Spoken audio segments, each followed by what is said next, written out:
Hey there, it's Dusty Thunder again with another Reddit story for you, and this one is titled, Am I the Astronaut for Staying with My Mom During My Wife's Miscarriage? My 25 male wife, 25 female, miscarried what would have been our third child. It happened right after we started telling people, at the tail end of the first trimester.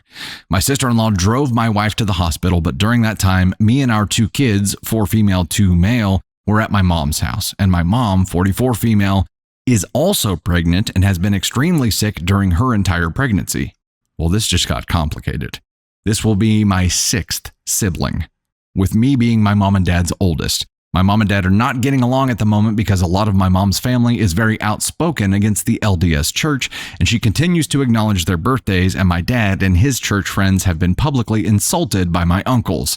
My other adult siblings are all very busy with their families or are working hard to keep themselves afloat. My mom had severe health problems starting with baby number 5, who is now 10 male. Just a lot of autoimmune issues cropped up that caused her to have brain fog, hair loss, fatigue, weight issues. After my current youngest sibling, 5 female, was born, basically any amount of housework leaves her in severe joint pain, and my dad has been a monster about it. So my wife and I have been taking over most of the household administration, along with another sibling of mine, 24 female, until she had her daughter and started struggling with depression. Usually my wife understands me having to go over to my parents' house and has been my mom's advocate, especially with regards to my dad being too close with his receptionist, 24 female, to the point where everybody is questioning how she affords a very nice apartment, but never having solid proof of anything. What the hell is happening in this story? There's so many moving pieces and players involved that it's uber complicated from the rip here. It's just starting off in just like clusterfuck land.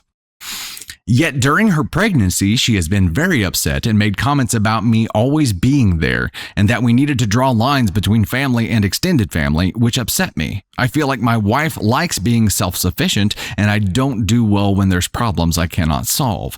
So when she began bleeding and was taken to the hospital, I did go over to the hospital, but she was still bleeding. I felt very helpless, and when my mom called to express her sympathies, she also told me that my dad heard the news and started blaming everybody and saying really nasty things.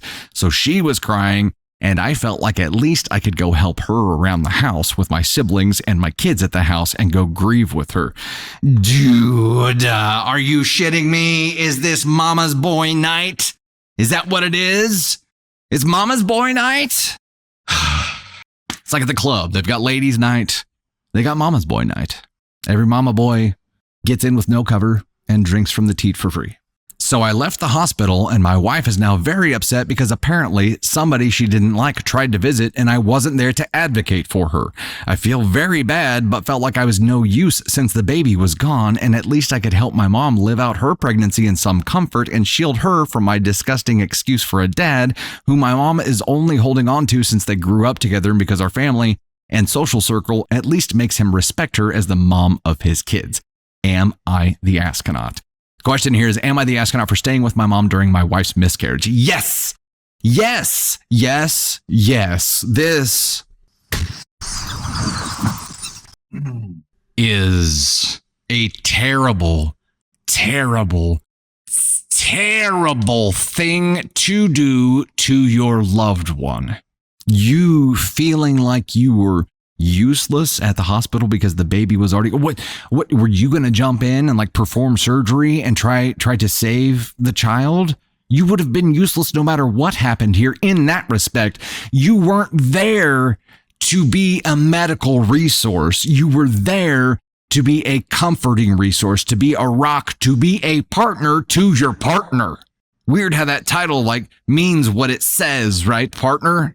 You were there to comfort your wife who just went through something terrible. And yes, you went through something terrible too, and you have your own way of coping. But in this moment, while she's at the hospital going through this, you chose to go comfort your mother who has had issues but did not just lose her baby. You chose your mom as your coping mechanism. Dude, you get this too, man.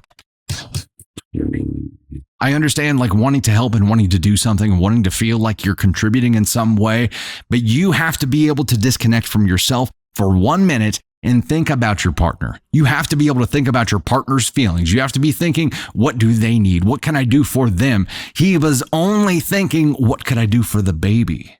You're not a doctor, dude. This was never about you doing something for the baby. This was about you being there for your wife. Why weren't you there? And now for the rest of your lives together, it is going to be, why weren't you there? At my greatest time of need, you left me to go comfort your mother.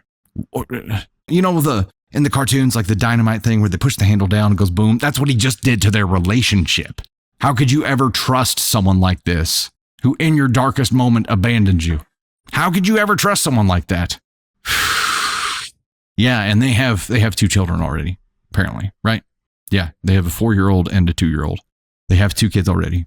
And this is going to leave a deep, deep scar in their relationship.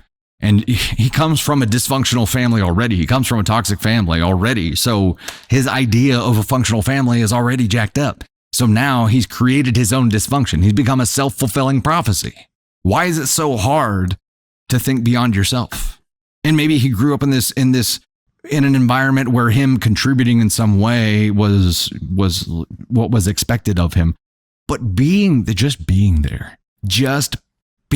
there is sometimes, and in this case, the greatest contribution that you can make. It's not physical activity.